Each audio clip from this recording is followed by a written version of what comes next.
Moi, personnellement, j'ai eu la chance d'aller délivrer une femme à l'eau qui vendait des beignets. Alors, elle avait sa copine à côté, comme pour commencer mon histoire. D'ailleurs, ce soir, c'est juste une histoire que je vais raconter parce que je n'ai pas beaucoup de temps. Alors, la dame vendait les beignets. Ça te passe à Douala. L'autre est Bamleke, l'autre est Douala. Alors, la femme Douala avec ce qu'on appelle le djengou. Le djengou, c'est les esprits de l'eau. Le djengou fait partie de ses ancêtres. Alors, c'est comme ça que, étant un enfant obéissant, sympa, gentil, elle était dans une vie de galère, de misère. C'est comme ça que sa grand-mère revient en rêve, lui dit, ok, je vais te donner 1000 francs. Avec les 1000 francs là, tu vas faire ton fonds de commerce, tu vas faire les beignets. Et ces beignets là, tu vas subvenir aux besoins de toute la famille. C'est comme ça qu'on l'a pris, on l'a nommé chef. Elle a d'abord commencé par faire les beignets. Sa grand-mère lui dit, tu vas venir demain au bord, au Vouri, au bord de l'eau. Tu vas te balader le long de fleuve et tu vas trouver un billet de 1000 francs. Tu vas le ramasser. Avec ça, tu vas aller acheter la farine, tu vas faire les beignets. C'est donc ce que la femme a donc fait. Elle est allée au bord de l'eau, elle se baladait jusqu'à ce qu'elle trouve les 1000 francs.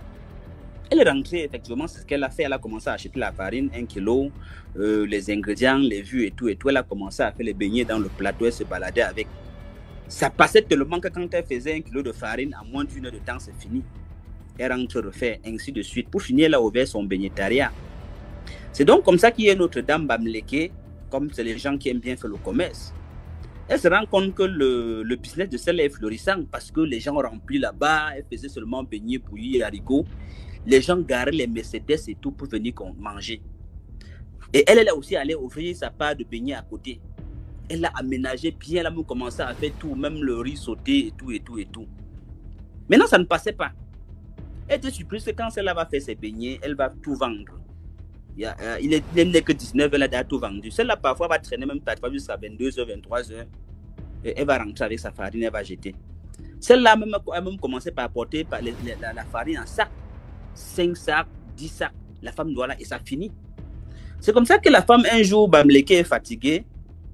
Elle va voir la dame Douala, elle prend son courage. Elle dit vraiment, ma voisine, je viens te voir là parce que nous sommes quand même les femmes et nous sommes les voisines.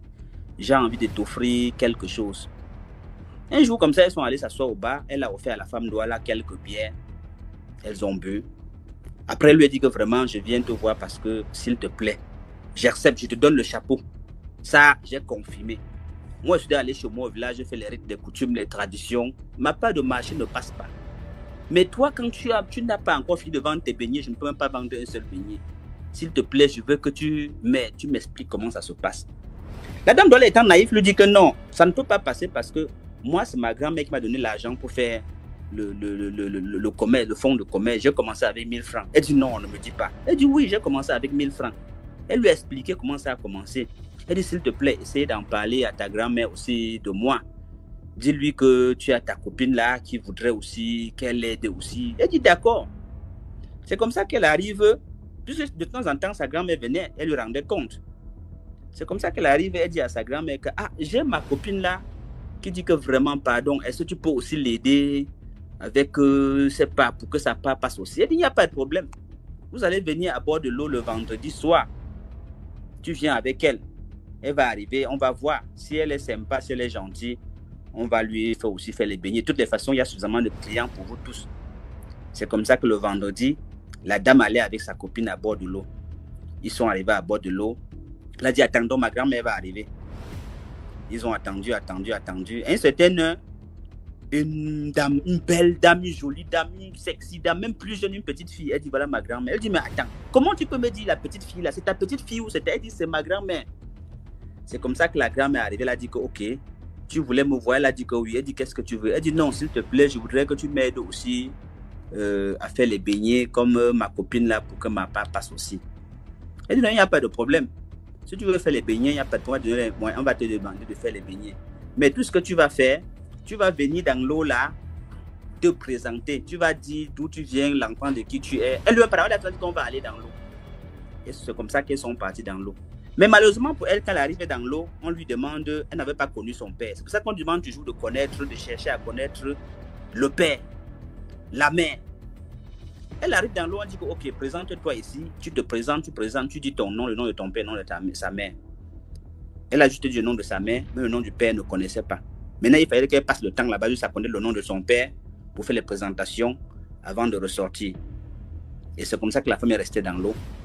À l'heure actuelle, je vous parle, cette femme est toujours dans l'eau jusqu'à aujourd'hui. Et la dame a donc raconté, parce que comme elle était naïve, elle est arrivée, elle a raconté quand on a commencé à chercher la dame, que mais la femme s'est partie. Au lieu de se taire, elle a dit que non, elle est venue me rencontrer, elle m'a demandé de l'amener là où ma grand-mère m'avait donné. La femme, je ne sais même pas si elle a eu des problèmes ou pas, parce que la dernière fois, il était question, la famille avait porté plainte, je ne sais pas comment ça s'est passé. Maintenant, nous, on est parti essayer de voir si on pouvait trouver le corps, si on pouvait. La femme était confisquée à l'eau. Donc, généralement, quand tu vas dans l'eau, si elle était allée dans l'eau avec les bonnes intentions, elle serait sortie. Parce qu'elle est allée avec l'intention de défier sa copine. Et même, c'est-à-dire que c'était une femme qui avait trop de problèmes, trop de duels avec les gens. Elle voulait que son marché marche pour qu'elle puisse quitter de son foyer. Elle avait des ambitions, par exemple, quitter de son foyer pour aller faire telle chose. Mais quand ils ont constaté que ses intentions n'étaient pas bonnes, c'est comme ça qu'elle est restée dans l'eau. Par contre, si elle avait les bonnes intentions comme celle-là, faire le marché, s'occuper de la famille de l'autre dame, veiller sur elle, elle devait s'en sortir. Donc, généralement, les esprits, c'est nous qui rendons les esprits mauvais ou bons. Tu ne peux pas aller dans l'eau, tu vas aller chercher l'argent, la richesse, tout simplement. Non, va dans l'eau si tu demandes au moins peut-être peut-être même la purification. Peut-être tu demandes pour aller faire peut-être la santé. Là, on peut te donner. Et en passant pour vous dire encore, si quelqu'un va à l'eau, si un jour quelqu'un a une maladie, par exemple, comme la folie, par exemple, expérimenter. J'aime pas les croyants, j'aime les gens qui expérimentent. Amenez-moi cette personne dans l'eau. Vous allez voir qu'arriver dans l'eau, la folie va finir. Ceux qui sont les spiritualistes, qui essayez un peu de voir, parce que moi, j'aime les gens qui expérimentent. La mer que vous voyez là, c'est la mer de tout le monde. C'est-à-dire c'est la plus grande force, la plus grande force. Il n'y a pas de force comme la mer. C'est quand vous voyagez, on vous demande toujours que si vous avez vos gris-gris, laissez-les avant d'entrer dans l'eau. Parce qu'il n'y a aucune force qui défie l'eau. Maintenant, si tu as par exemple un truc comme un esprit ou alors la folie qu'on t'a seulement fait, dès que tu entres dans l'eau, plus que la force de la mer et la pluie, il n'y a pas de force plus que la force de la mer. Dès que tu vas entrer dans l'eau, cette force va t'attendre à l'extérieur de l'eau. Essayez, si vous avez un membre de votre famille, et que ce n'est pas une pathologie qu'on a seulement, qui est une pathologie normale, parce qu'il y a des pathologies qui attaquent le cerveau normalement, et que là, ce n'est pas mystique. Si c'est réellement un cas de sorcellerie, ou un esprit qui a possédé quelqu'un, essayez. Amenez-moi cette personne dans l'eau. Dès que vous arrivez à l'eau, dès que la personne est en contact avec l'eau, vous allez rendre compte que la personne devient normale. Vous explique comment, qu'est-ce qui se passait, vous dit qui est la personne, elle cause avec vous. Mais dès qu'elle ressort de l'eau, la folie reprend encore le dessus.